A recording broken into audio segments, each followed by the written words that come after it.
Hello, everyone, and welcome to Back to Light. This is a show where we talk about how future proofs past, and we help you with different techniques and tools to help you get back to your sovereignty, your truth, your health, and your wealth. Back what the enemy stole.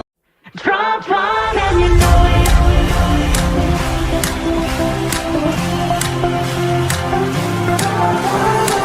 Natasha Owens, Nick Natoli, Trump won. Trump won and you know it. Trump won and you know it. America has voted. It's true. Trump won and you know it. Yeah, we all know Trump won, baby, and we know Kamala crazy. Everybody knows that I'm a patriot like my name was Brady. Red hat, baby, it's a red wave. Democrats want Trump off stage, but we know that they can't aim, and he won in every state. Trump won, you know we know. Too big to rig this vote. Someone wake up Sleepy Joe, cause Trump won and you know it. Trump won and you know it. America has voted, cause it's true. Trump won and you know it. you know you can't stop Trump. He's got a swamp to drain, so go ahead and grab your ticket. Let's ride that Trump train. He won in 2020, and he just did it again. Go and throw your hands up. Let's celebrate this win. It's time to get it started. Come on now, everybody. Everyone's invited to this We the People party. And you know it. Trump won and you know it. Yeah, yeah. America has voted, cause it's true. Trump won and you know it. Woo! I know it, you know it, we know it, they know it. Everybody knows Trump won. I know it, you know it, we know it, they know it. Everybody knows Trump won. Everybody knows. I know it, you know it, we know it, they know it. Everybody knows Trump won.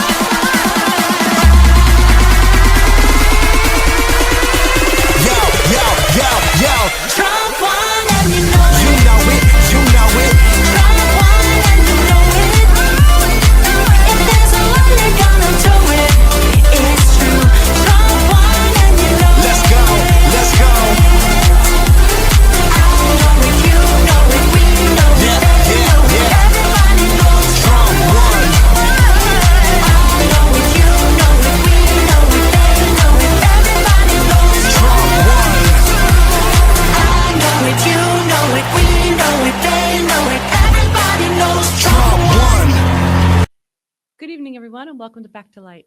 I'm Light Warrior Patriot, and today I'm so excited to share with you episode 17. I know, I didn't plan it, it just happened that way. And it's all about you, the people.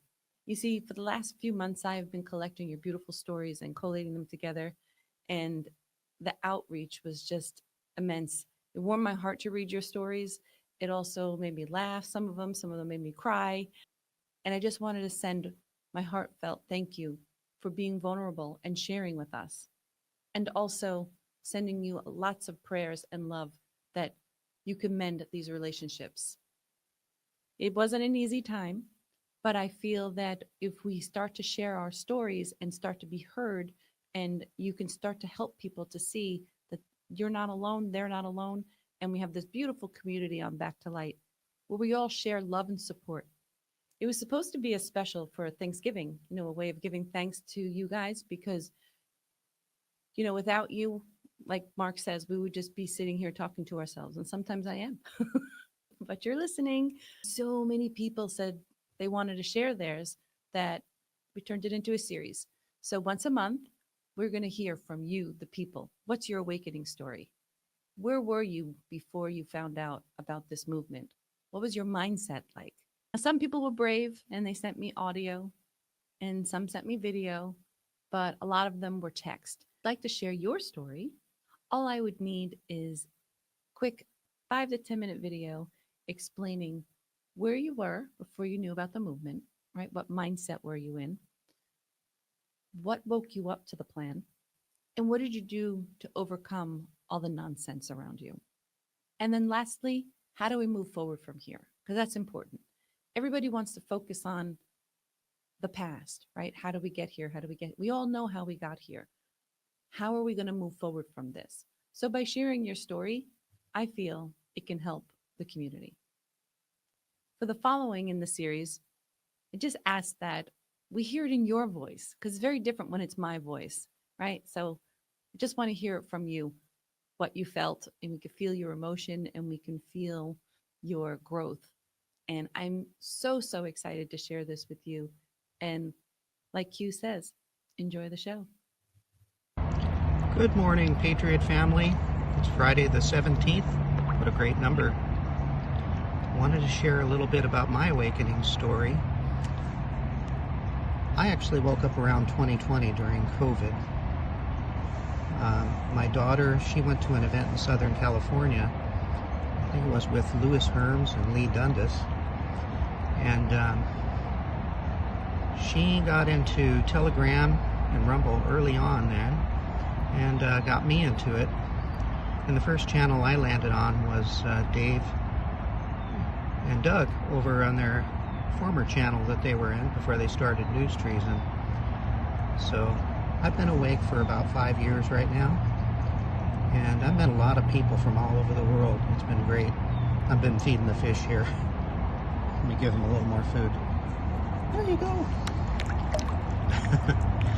I'm at the lake here by my work, and I think these are bluegill fish. They're very friendly. So anyway, I look forward to meeting more of you on this channel, and I've met a few of you already, and I found another guy that lives actually very close to me. So looking forward to meeting up, maybe in person. So that's all I've got for now. I'm sure I'll make another video and share more. But I hope you all have a great weekend. God bless.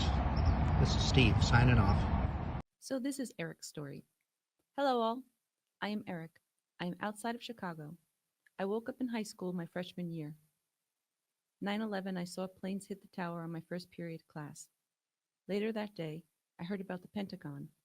It hit right around the budget office. I then remembered the DoD lost $2.6 trillion. That started my search for the truth. After high school, I joined the Marines thinking it was the Taliban that hit the World Trade Center. Later, I learned more, but I would never take back that time. There are two things I've always wanted in life: to serve my country and to be a father. I now have 3 beautiful girls, 9 years and 4 years, and a newborn. Hi, my name is Kristen, or Kristen Rader, and I'm going to give you a little bit of my awakening story. But I'm going to give you a little precursor to, I think, what might have precipitated me waking up. So I have 3 children, one of which that I mostly homeschooled throughout most of his schooling. And it was 2000, I think it was the spring of 2019, and we would go to this co-op where he would take a couple classes, and in order to get like a discounted price, I had to teach, or I had either help or teach, and I would prefer to teach because I like to learn, and so I knew that if I could teach, I would learn some stuff. So, and it was I'm a Christian, and it was a Christian co-op, so a lot of the times that I was teaching throughout the time we were there for many years, I taught, biblical history a couple times, I don't know, science for little kids and stuff like that. Anyways, towards my son's high school years, I desired to teach American government, and because I didn't know a whole lot about it. I mean, of course, I knew enough, but I knew what we were taught in our own, our own schooling, which wasn't much, and I recognized that it was necessary. And despite what everyone thinks of homeschoolers, sometimes they too only want to jump through hoops as necessary, And so American government, even for this homeschool group, was not important. And if anything, a lot of these students would, parents would have them take an online American government course to just, check off the box that they took it. So I wanted to teach my son a bit more. And so I started it in 2019. I started so basically what I'm saying is I fought in this co-op to teach it. And I did. It wasn't a hard fight, but I taught for a semester, and this is, mind you, this is 1 hour a week. And the first time I taught it, it was for 15 weeks, whatever a semester was. So 1 hour a week for, barely any time. So it was 2019, I think, at the spring.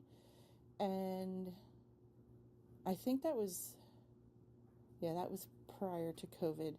Anyways, I was able, I desired, something stopped me from finishing the class for some reason. I don't remember what it was, or you know what it was. I think it was that I couldn't get through enough.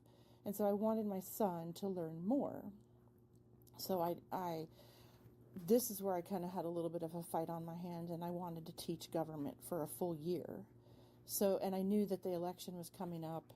I wasn't awake to, the things that I'm awake to now, of course. I didn't see all of that coming, but I also, just like I said, I wanted to learn, and I wanted my son to learn. And so I started the class, and so I knew, it was during the spring of 2020 that I was teaching my first class, and that's what stopped. So that's when COVID hit. The plague is what I call that, when that hit, and that closed our co-op down for a while. So I couldn't really go back to teaching it. So I didn't really finish it. So that's why I was going to start it for the 2020-2021 year. And I was recognizing that I recognized right off the bat that something was crazy about it, because I knew what the definition of a pandemic was, and it didn't fit the definition of a pandemic. So I was a rebel during the COVID time. I had to wear a mask at work, but I made my mask and got called out a couple times for not wearing it properly, but it didn't stop me from wearing it improperly. And so anyways, I going back to the teaching part, I started to, I prepped all summer for my class, and knowing that the election was coming and I was going to do it a certain way. We were going to learn like the legislative branch first and then the executive branch during the election cycle. And so, and I had really good kids in my class, like really attentive kids. And I mean, I'm not a teacher by education. Like I didn't go get a teaching degree or anything like that. But, and I had an hour, literally I had 50 minutes with these kids to teach them something. And so I tried my best, to put into them just the basics as best I could. So anyways, I had really good kids that would interact with me.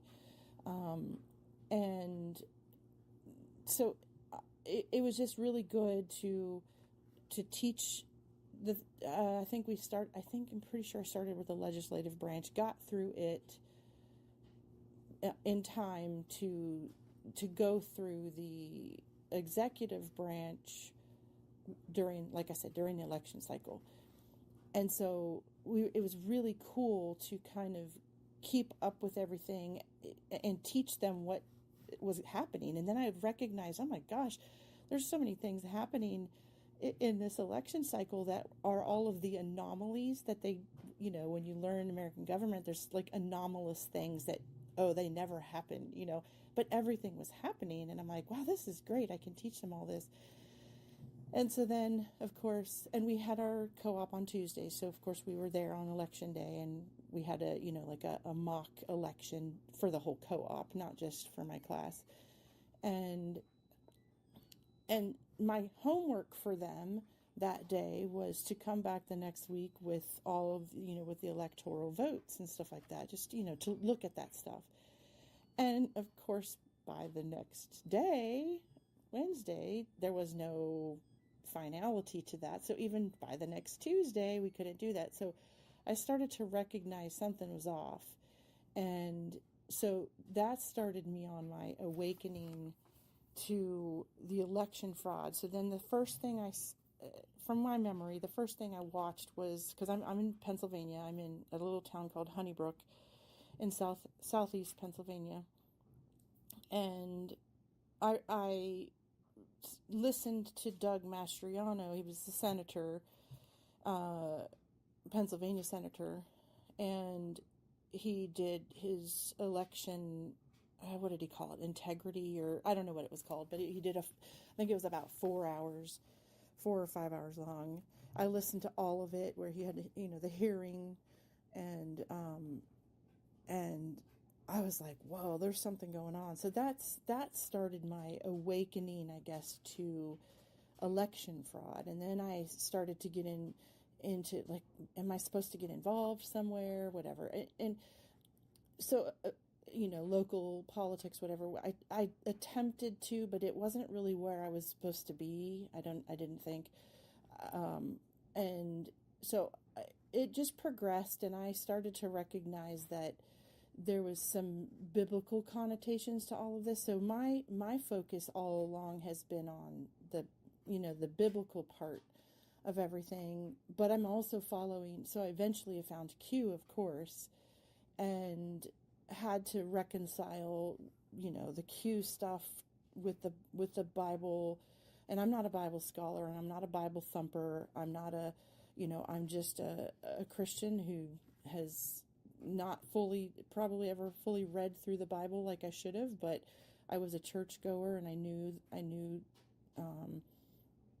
Jesus, and I knew God, and lived my life the best I could on that. And I just started recognizing some stuff there. So I started to go down, a lot of the rabbit holes of the biblical stuff. So anyways, and then that also led me to everything else. And I have a wide open mind.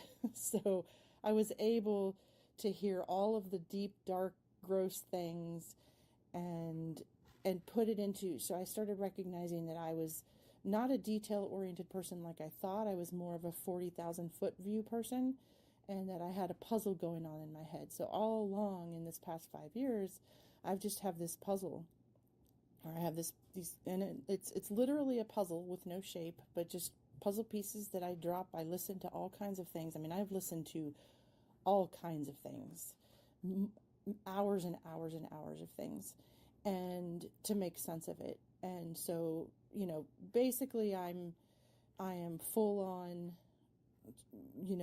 I actually have decoded a couple things that I never knew I could do. Recent things about the Charlie Kirk stuff. And I'm like blown away at some of the messages that the Q team is telling us. But it's multiple meanings. I'm still decoding some of these things that I decoded a month ago, and it's changing.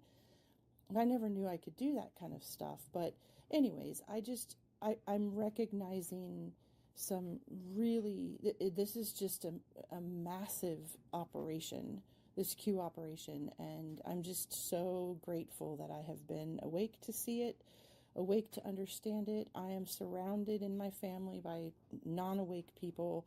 I have one of my sisters who's seemingly, and she doesn't live by me, nor do I live by my mother, but seemingly my mother, she's turning my mother against me somewhat. I have one sister in California who she and I have communicated for this whole time, and we're completely on board with each other.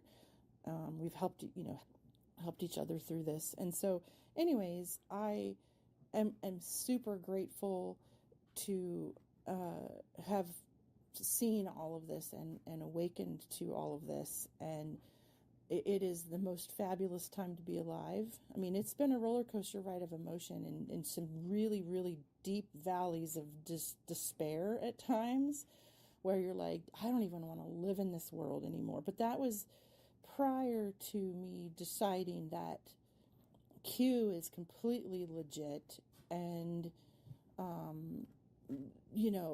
that I can trust the plan. It took me a while to understand what the term, the movie was, but I fully understood that after Butler. And so, from that point on, I'm a full-on trust the plan person, full control. Not necessarily, I know it is about community, the community that I have found in the Q people. And I'll do that at a separate time. So, okay, that's what I had to say. Thanks a lot. Bye. So I will say this, I will do my other little part here, and I'll try and keep it shorter. So during that time of my awakening time in this past 5 years, I've never been so lonely. I lost literally all of my friends.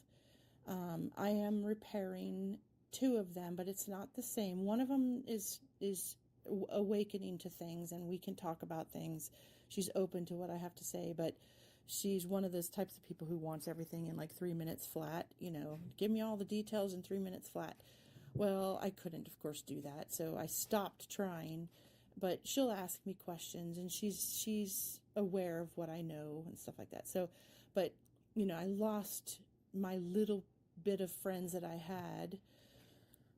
Pretty much that just. I grieved for 3 years of this past 5 years. Well, maybe 2.5. Like, it was such a grieving time, grueling grieving time. I mean, I had tears, but then I'd be like, I'm good. It's gonna get better with my friendships and stuff like that. But I realized that God needed me to be separated from people, from these people, because I needed to be on this journey by myself. I mean, to learn some stuff. And so then eventually, Kat, you had started the state groups, and I am so thankful for that, because you started them, we got into them.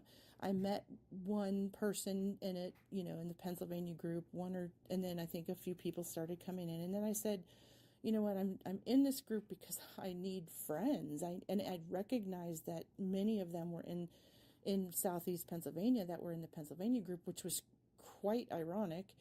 And so I'm like, hey, let's get together. So I just decided, hey, where do y'all live? And I kind of tried to, meet in the middle somewhere, and the best I could. And so we got together once, and then I think I did it again, maybe a month later. I don't remember.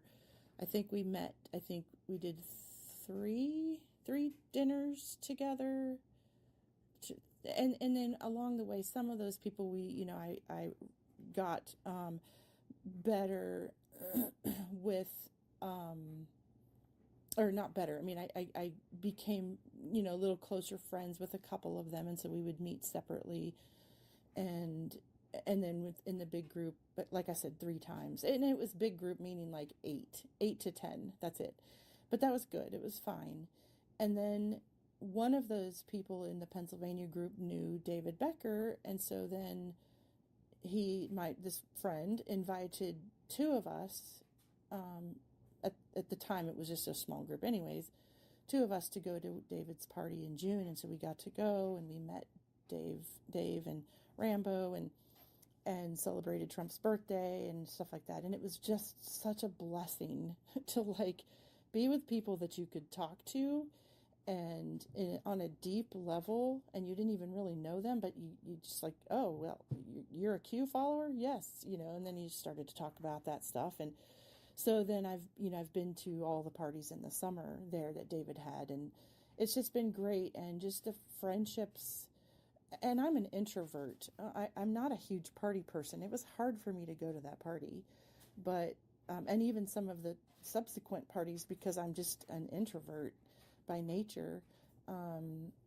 But because we have this unique connection that's just fabulous, then it makes it great to just be able to, you can just talk about this really deep stuff. And then of course we're all trying to also get to know each other too in our basic lives. And so that's also good. So I just wanted to say thank you, Kat, for that. I mean, I really appreciate it. And even throughout that time, I started my own little Telegram chat with a couple of these people, and it's a few people here and there. It's not like big, but we chat a little bit, here and there, and it's fairly active. But if anything, it's just great to connect that way. And so I'm just very grateful for finally meeting face to face with people, and I can see that it's hopefully going to grow, where it would be great if we could have like regional get-togethers and that stuff, but that's maybe for the near future. But it's just, I'm very grateful for the face-to-face meetings that I've been able to do and the friends that I have now. So it's very good. All right, thanks. Bye. This is from Bethany. Hello, Awakening Patriots. We all have our own unique story, and at the same time, very familiar journeys to one another. A big part of Earth School, honoring the differences and appreciating the sameness. As an 80s baby, I grew up awake in many ways. I knew from a very young age that there was much more to the universe than my strict Christian upbringing wanted me to believe. In and out of living my 3D life and being tapped into more and feeling the great connection, I truly began my awakening to all things, and I mean all, in 2013. Down the endless rabbit holes I went. Cali girl, raised outside DC, a Los Angeles diva, to European life, now expressing my day-to-day self in Pueblo, Colorado. The universe whispered to me several years ago, and I knew I would end up in Colorado. I live in a very sleepy town, and I know without a doubt I am here to hold the light, to be a shining example and a safe haven as the systems continue to collapse. Not always easy, and grateful to be awakened, holding steady for so much uncertainty. Blessed to have found a tiny group of awakened souls living near me, as the in-person connection is something I crave and get fulfilled from. What an amazing project you are creating here with all of us. Thank you for the opportunity. I don't know if you would call it an awakening, or I began at a young age during the early 1970s, when I sensed an opposing force somewhere in the distance. Not being sure what it really was, but discovered throughout my life what that was.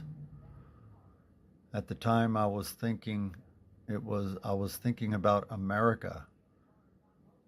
Being in Spain at the moment and living in Spain, I was thinking of America and that there was an enemy force of some kind. I was raised with common sense thinking, being in a military family, but I turned into a rebel and got caught up in the system even before becoming an adult. And it got worse from there when I nearly died in a motorcycle accident. I am grateful I made it through those times, but it left its scars on me, and my parents weren't happy about it, but did their best to support me through it.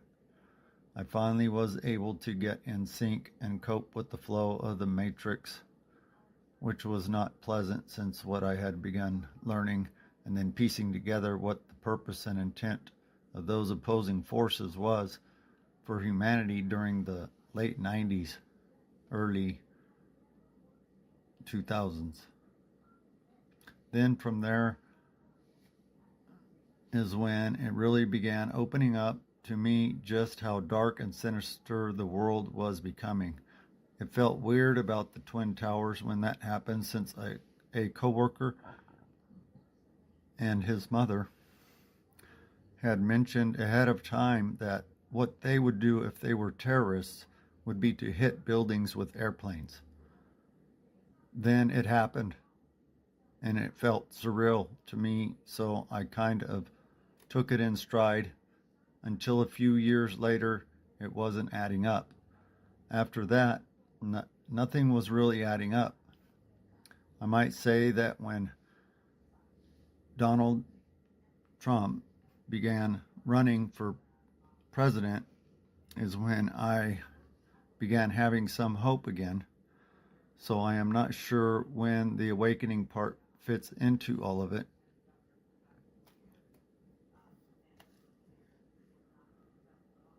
It turns out he was exactly what we needed. And, you know, the Allied forces were forming the opposition to the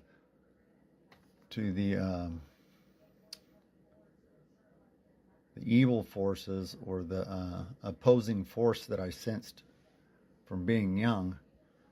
I seen it all coming together in a battle. I seen it because I was listening to Coast to Coast AM radio prior to Benghazi and 9/11. It helped me, though I didn't know it yet, and was really when I heard about some of the stuff that would occur, like false flag shootings, Benghazi, Osama bin Laden, and how it all connected into the war on terror. It was later when they happened that I remember hearing it. It was years before the actual events. And now I'm hearing about those stories that I heard before those things happened. I'm hearing about the disclosure of it is coming out. So, I mean, it was a gradual, from really young, I want to say 7 or 8 years old, until, you know, all through my life, 50 years, like a 50-year span. And then towards the end of that span is when we're seeing the results of that playing out right now. So it played out, and that's the ending of it is like my awakening. It's like the full awakening, the point of fully awaken. You know, there's awakening until you're like fully awake. It's hard to put into explain it, but yeah, it eventually played out to the full awakening. God bless everybody. Thank you for listening. They always ask me about my awakening story, and it's hard to say because I've always known something wasn't right, even as a child. And 9/11 shook me to my core. I was like, how are we so protected, but not? And then I started to dig and dig and dig and see more and more and more. You know, the rabbit hole we go down. And once you know, you can't go back. You can't not know. So I started sharing information. People started calling me crazy conspiracy theorist, blah, blah. I just, you know, you get to a point where it's like you're trying to tell them that they're going to fall off a cliff, but as they're going toward it, there's nothing we can do sometimes, right? So we just have to send them love and light and understanding, and hopefully one day they'll see the light. So I was mostly on Facebook, and what I was doing mini meditations like I do here, and I was just helping people go outside and have a fresh air break, if you know what I mean. And I was really trying to help people just get back to themselves and back to their wellness. And I was calling quarantine the Q time because I didn't want to give it any energy because I'm an energy girl, right? So I'm being called Q-tard, this, that. I'm like, I have no idea what anybody's talking about. I literally meant the quarantine time. So then I started to say, what are they talking about with this? I started to like Google and I've come across this community and I'm so, so grateful that I did because once I did, everything made sense because I knew things, right? You know things, but you can't put the pieces together. And seeing this plan, when people say nothing's happening, it really bothers me because one thing I said to somebody when we were at the air show, right? Precision. Watch the military precision. And you can't deny this. Like down to the minute, down to the second, sometimes things are done. And there are no coincidences. So I just want to say thank you to those people that called me Q-tard because it led me to my Q-tards. And I love all of you. And I'm so, so grateful that to be a part of this community in many ways. Jeannie Lynn, I had no significant other, and I'm glad that I didn't during that time. I know couples who are totally on different pages. Gotta be hard. My new roommate says that if he had proof of who Q is, he'd be down with it. But in the meantime, the jury's out. Glad we're all on the same page about C19, jabs, wokeness, etc. Hi, I'm Stu, 54. I live in Folkestone in Kent in England. We're the closest bit to France, right near the Channel Tunnel. On a nice clear day, you can smell the onions and garlic, which is nice. When I was 13, I believe I woke myself up in a history lesson. I just had this overwhelming feeling of this is all bollocks, right? I used to hate history. I used to hate getting the yellow piece of cheesecake pie, whatever you want to call it, in Trivial Pursuit. And it never, ever interested me. In the 90s, I suffered a little bit of trauma. I sort of turned a bit spiritual. I think everyone in this awakening has had some sort of suffering and, towards their awakening. I started listening to David Icke and hearing about reptilians and things like that. But I spent the 90s raving, basically, because that's where I found a family that was full of love and party and stuff. And I found a different one now. 9/11 happened, and quite honestly, I was going to join up and go to war because I knew no better. Anyway, about a year or so later, I started listening to things and hearing things and watching films and documentaries and stuff. I had quite a bit of time on my hands. And I just started posting stuff everywhere on social media. And by about 2014, 2015, I was telling people to buy Bitcoin then and stuff, being called a nutter. But me and my mate were making DVDs, Loose Change and Zeitgeist and everything, handing them out at parties. But I got banned at evening dues. You can come tonight, but you're not allowed to talk about the Illuminati and things like that. And it's just, I had to take my foot off the gas a bit and just think, I'm going to have to let this new world order come in and see what happens. But then came Trump, and then came Q, and it sort of reignited my passion. And then came COVID. Right, I thought, here we go. COVID has really got to wake these people up now, because everything I've been telling them is happening. These false jabs coming in, and it's taking the knee and mask wearing. I never did any of it. But in May of 2020, I decided to start up a little podcast of my own called Stu's News. Used to go out cycling, take a little GoPro, just do little videos, upload them in places and stuff. And my first Facebook got shut down in September 2020. Overnight, and initially I was upset about it, but when I thought about why the universe had done that, is because I was spending my time arguing, getting into arguments with other people and all these sorts of things. I took a step back and re-decided what I wanted to do. But since then, I'm on my 8th Facebook account now, and it's a nightmare when you've got to keep using different names to get all your friends back, especially with people pretending to be you and sending out fake accounts and stuff like that. I've lost 2 Instagram accounts, and I only used to post pictures on there of when I was out cycling and the nature I saw when I was out cycling. No conspiracy, but they got shut down. 2 Twitter accounts, my TikTok account got shut down. I was getting thousands and thousands of views. My YouTube channel got shut down, so we moved over to BitChute, and I've been loading on there for a few years. But now BitChute no longer works in the UK. That's been censored here. So now I'm concentrating on my Rumble channel, which has only got 60 followers, if people want to get on there. But that is sort of my journey, basically, up until now. And since Dear Mr. President came out and got a little part in that, I've been on with Mel a few times and stuff. But myself and Elisa have started up a little show now. It's called Patriots Across the Pond. We do that every Thursday, where we waffle on for a few hours about everything, all the current happenings and stuff that's going on. And on Tuesdays now, we're doing a guest show, and we've had 3 guests on so far. And anyone that would like to come on that, especially people in the movie, you'd be more than welcome. And that's my little bit of spiel for now. Hi, everyone. Misty from Oceanside, New York. This is a great conversation. I think I have been somewhat awake since I was little. I've always questioned things that didn't make sense or weren't logical. For example, the moon and how they called the landlines to the president. But it was a cumulative process that kept me questioning things. Princess Diana didn't make sense, JFK Jr., bird flu, swine flu, Sandy Hook, and many parts of the Bible.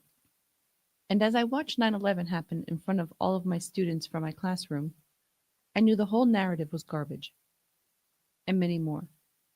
But COVID shook me up. I had come across a video from this guy on Facebook.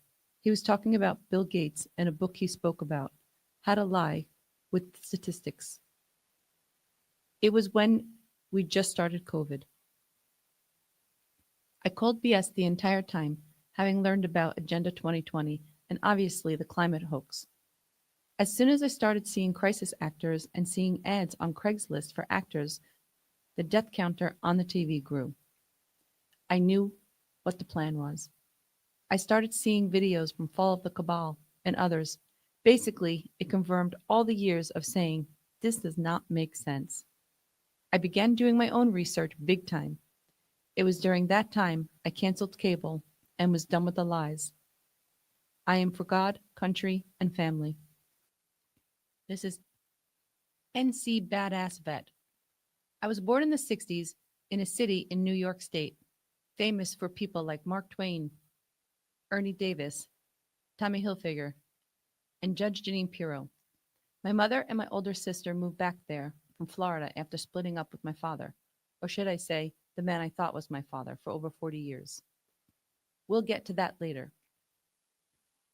She was the oldest of 5, and her father was an alcoholic and left the family. And by the time my mother was 11, her mother had died. My mother and her siblings went to live with their grandmother, who wasn't really able to take care of them. My mother had to quit school in the 6th grade and go to work, which left her very uneducated.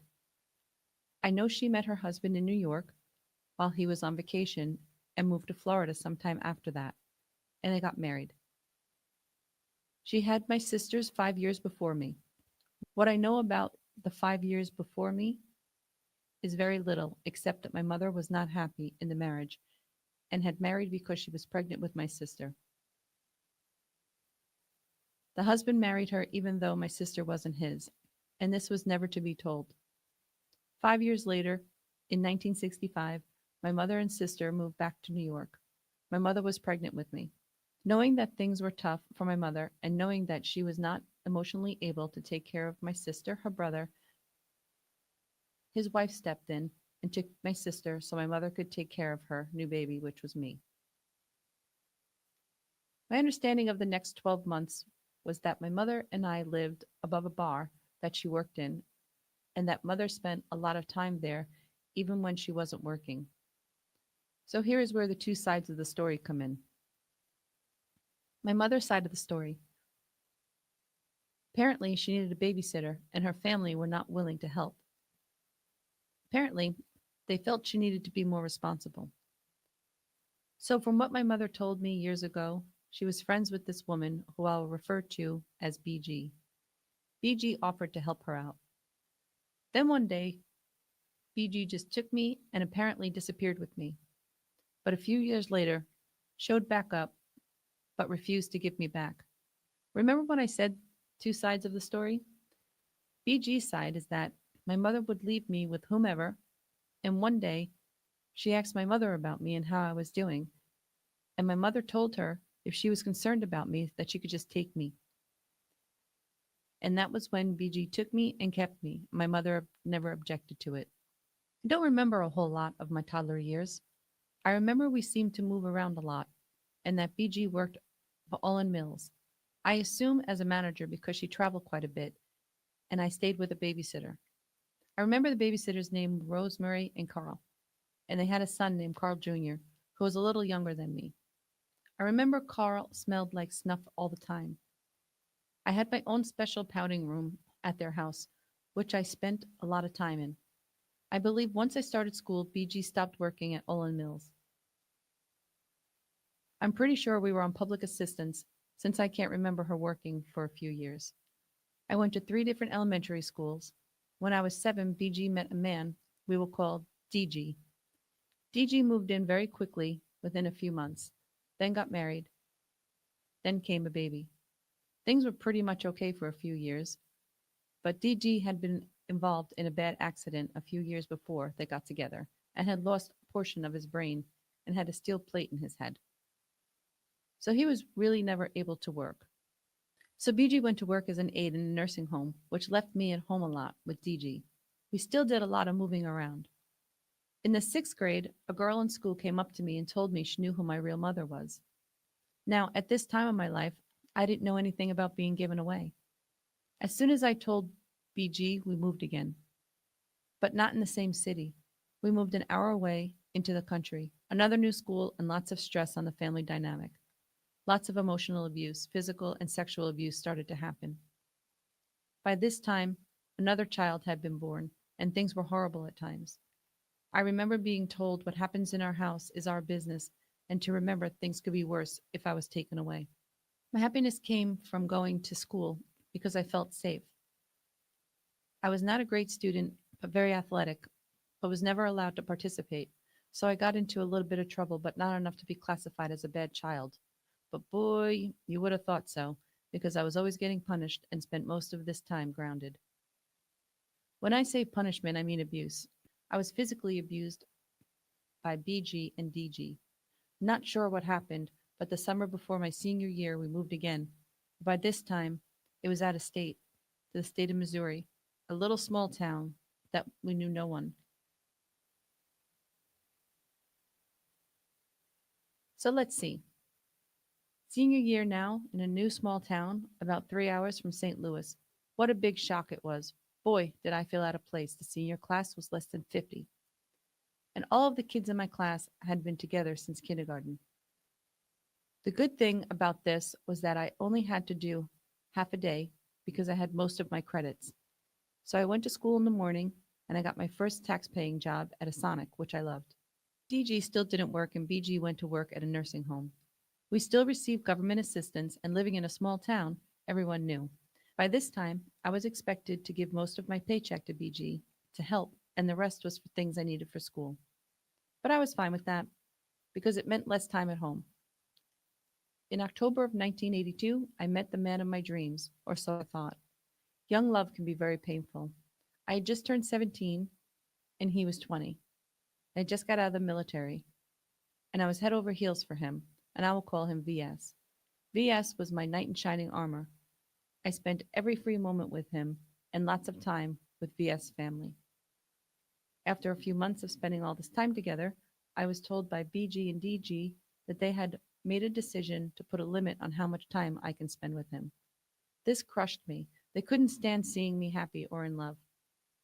But VS and I still made it work. Then came the big crash 3 weeks before graduation. I found out I was pregnant. VS was very happy and I was scared, but hopefully for my life, this was my way out of this hellhole, so I thought. VS proposed and bought me a small, very beautiful ring. I remember being so excited until the night after graduation when BG and DG crashed that for me. It started out as a conversation. I found out that BG and DG had made plans to move back to New York that next week. I was asked what my plans were. I said, of course I was staying with VS. Apparently that wasn't the right answer. I remember being pinned into the small bathroom where they took turns changing my mind about that decision. The next day, BG informed VS that if he had any contact with me, that they would have him arrested for statutory rape. The next week, we were on the road back to New York. Lead us down paths, exposing the darkness, while simultaneously providing pathways of light, not only for exposure, but hope as well. My friend had began his journey before me, and in doing so was much further along in his awakening. I was growing, but was still way too involved in the matrix, and was struggling intensely with thoughts of, it's too late, everything is evil. What good is seeing the truth about the Hillarys of the world if it can't be fixed? Mind you, I still had not been exposed to truths like the cabal, New World Order, our country's treasonous acts from within, child trafficking, planned nuclear wars, and internment camps. None of that. But thank goodness my friend had. Through his digging and stomaching of every new evil truth, he grew stronger. Strong enough to hold on and believe in miracles. In late 2017, that miracle happened when my friend came across a video talking about red pills and blue pills, exposing the truth, some of which he had already learned. showing exactly where the evil in this world was, what they were doing, and how it was happening. Most importantly, for us both, how good people intended to stop them and free humanity. Shortly thereafter, my friend shared this video with me. Together we found Q, the plan, the drops, the white hats, and more. Also a new sense of hope and an enduring spirit that still lives within me today. We also found the OG Anons to help lead us and guide us. Thank God for them and their willingness to put their beliefs on the line, and probably their lives and reputations as well. Without them, my journey, I believe, would never have been possible, and without Q opening my eyes, I could never have arrived where I am today. Of course, my awakening has led me down other roads of enlightenment and study. Having learned to question everything to find the answers, I travel them openly and willingly in good faith, knowing that when I encounter good or evil, truth or false, the choice to know is mine. I search in love, and I search in love of others to the best of my abilities. Such a beautiful new way to go through life. My friend, you ask? Well, he held on too tight to one of those OG Anons, who would later abandon the Q plan, becoming disenfranchised, no longer holding to its truth or its validity. When this happened, my friend followed suit. This OG still works to the betterment of others and fights the good fight on podcasts and such. My friend, not so much. My friend has become disillusioned in method and in practice. He still sees the evil in our world, but today his truths are more bitter and dark to it. His hopes today are built around everything and everyone at the top is evil, and he travels down places that give few answers for real understanding of solution or reality. I say these things about my friend with sadness and with tears. I love him deeply, and I have faith that our friendship will grow strong again. We don't talk much anymore, but he will always be my friend. Without him, I wouldn't be this man of awakening I am today. Thank you all for being part of my life and my awakening family. To God be the glory, and to you my sincere gratitude for being my friends. And thank you, Kat, so much for allowing us to have this opportunity. It's helping me come out of my shell too. So I really appreciate it. I'm smiling big right now, and I just thank you all so much for what you do. Thanks. Bye.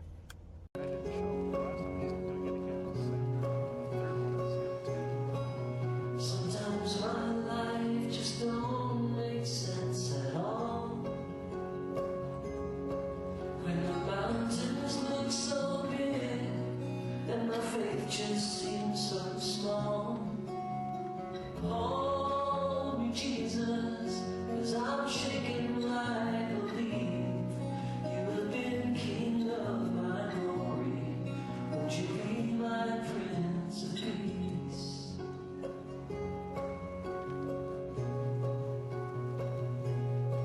And I wake up in the night and feel the dark.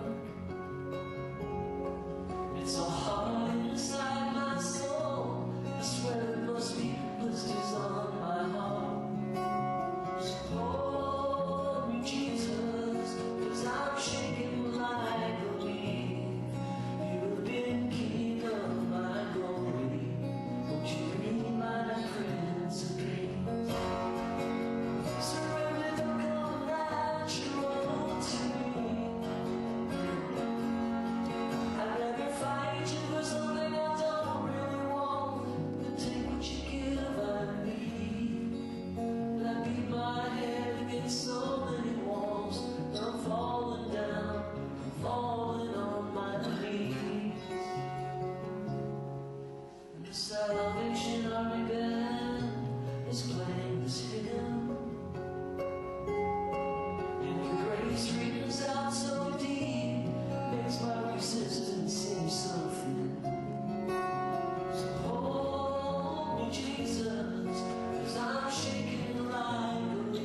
the beautiful stories that were shared. And like I said, if you would like to share yours, the information's in the description box below. I want to say thank you so much to our community. Have a wonderful Thanksgiving. Love you all. Heartfelt gratitude toward all of you, especially our mods. See you soon. Much love.